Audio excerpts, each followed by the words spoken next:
MLC Duvvada Srinivas ను party నుంచి suspend చేస్తూ వైసీపీ అధిష్టానం సంచలన నిర్ణయం తీసుకుంది. పార్టీ క్రమశిక్షణను ఉల్లంఘించినట్లుగా వచ్చిన ఫిర్యాదుతో అధినేత జగన్ ఈ నిర్ణయం తీసుకున్నారు. దువ్వాడ శ్రీనివాస్ ను సస్పెండ్ చేస్తూ పార్టీ అధికార ట్విట్టర్లో ఓ పోస్టును షేర్ చేశారు. పార్టీ క్రమశిక్షణను ఉల్లంఘించినట్లు ఫిర్యాదులు రావడంతో వైసీపీ క్రమశిక్షణ కమిటీ సిఫార్సులు పార్టీ అధినేత వైఎస్ జగన్ ఆదేశాల మేరకు ఈ నిర్ణయం తీసుకున్నట్లుగా వైసీపీ ఓ ప్రకటనలో తెలిపింది.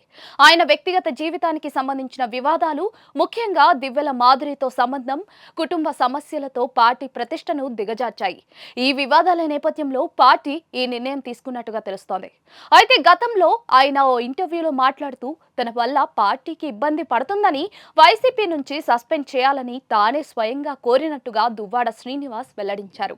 ఇక ఏపీ రాజకీయాల్లో దువ్వాడ శ్రీనివాస్ ఫ్యామిలీ స్టోరీ ఓ సంచలనమనే చెప్పాలి. సాధారణంగా అందరి రాజకీయ నాయకులకు శత్రువులుంటారు. కానీ ఎమ్మెల్సీ దువ్వాడ శ్రీనివాస్ కు మాత్రం శత్రువులు ఎక్కడో లేరు. ఆయన సొంత ఇంట్లోనే ఉన్నారు. గత ఎన్నికల ముందు దువ్వాడ శ్రీనివాస్ కుటుంబంలో చోటు చేసుకున్న విభేదాలు ఇప్పటికీ కొనసాగుతూనే ఉన్నాయి. దువ్వాడ శ్రీనివాస్ కు పోటీగా ఆయన భార్య దువ్వాడ వాణి గత ఎన్నికల్లో పోటీ చేయడానికి రెడీ అయ్యారు. ఈ విషయంలో జగన్ కలుగజేసుకోవడంతో దువ్వాడ వాణి పోటీ నుంచి విరమించుకున్నారు.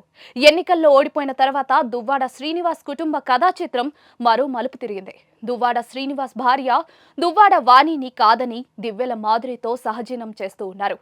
ఈ విషయం బయటకు రావడంతో దువ్వాడ శ్రీనివాస్ భార్య, కూతుళ్లు బహిరంగంగానే విమర్శలు చేశారు. ఈ క్రమంలో వారు టెక్కలిలోని ఇంటిని వెంటనే ఖాళీ చేయాలంటూ వాణి తన కూతుళ్లు, తండ్రితో కలిసి అక్కడే బైఠాయించారు. దీంతో ఇది పెద్ద వివాదంగా మారింది.